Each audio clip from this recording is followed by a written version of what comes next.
Alors aujourd'hui, le fameux solitaire, voilà, c'est un petit boîtier, d'accord, on va le poser à côté pour pouvoir éliminer les billes, prendre la bille du milieu, l'éliminer, d'accord. Il faut il faut réussir à amener une seule pièce ici, c'est-à-dire à éliminer toutes les autres pièces du jeu, hein, pour pouvoir terminer avec une seule pièce dans le petit rond central, d'accord.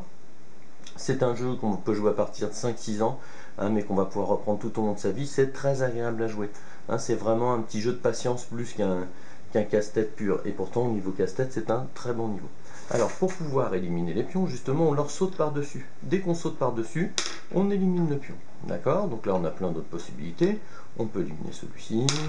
Allez, on va pouvoir éliminer celui-ci, pourquoi pas, à chaque fois. Et on saute, pardon, j'ai déplacé mes pions. Et on saute, voilà, et on va pouvoir éliminer beaucoup de pions, beaucoup de pions.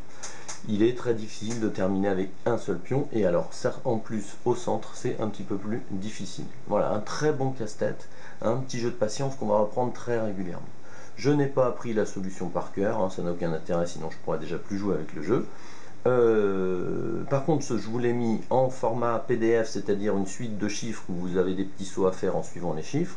Et puis surtout, je vous les ai tous détaillés en photo, hein, en vous faisant une photo de chaque étape, hein, pour bien suivre le mouvement jusqu'à la solution, jusqu'à atterrir ici avec un seul pion. D'accord. Donc ça, c'est le côté solitaire qui est très agréable, mais ça, beaucoup de gens connaissent. Hein, il est très agréable, il est sympa, c'est un petit jeu de voyage en plus. Alors, par contre, avec le solitaire, donc je vous donne la règle du solitaire, je vous donne la solution du solitaire parce que je suis très gentil, c'est ce que je venais de vous dire, et puis surtout je vous donne une règle d'un jeu qui se joue à deux, et qui s'appelle le renard et les oies, lui. D'accord. Et ça, c'est vraiment sympa parce que c'est un jeu auquel on n'a jamais joué, hein, qui est très peu connu, et puis où on va pouvoir jouer à deux. Donc on va pouvoir avoir un jeu tout seul ou un jeu à deux.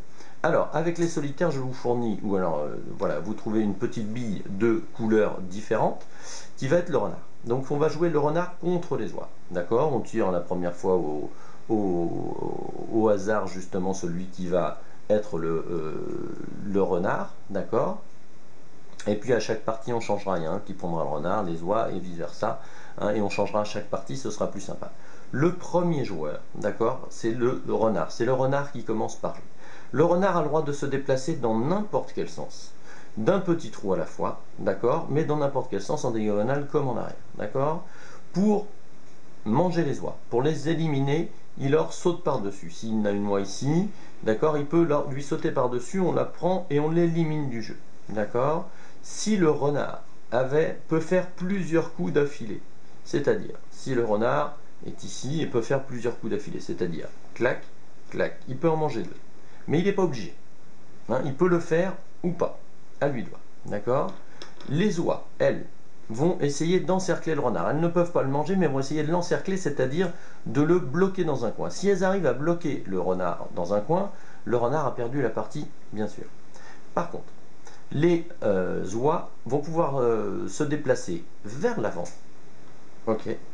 Sur les côtés, pardon, hop là, excusez-moi, ça c'était où, je sais plus, ouais, peu importe, si elle était là bien sûr, d'accord, hein, donc vers l'avant, sur les côtés, peu importe dans quel sens, elles n'ont pas le droit de sauter par-dessus leur propre pion ou par-dessus le renard, et surtout, elles n'ont pas le droit d'aller en diagonale et en arrière.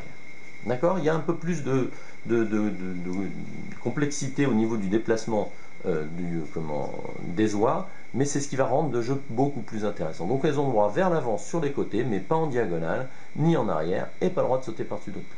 Voilà. Essayez ces petites parties-là, vous verrez, c'est très différent. Jouez un petit solitaire, s'il y a un deuxième joueur, vous jouez à ce jeu-là, et puis vous changez à chaque partie. Voilà, pour vous ramener quelque chose de vraiment, vraiment différent avec votre jeu de solitaire. Ça, c'est très, très agréable. Amusez-vous bien.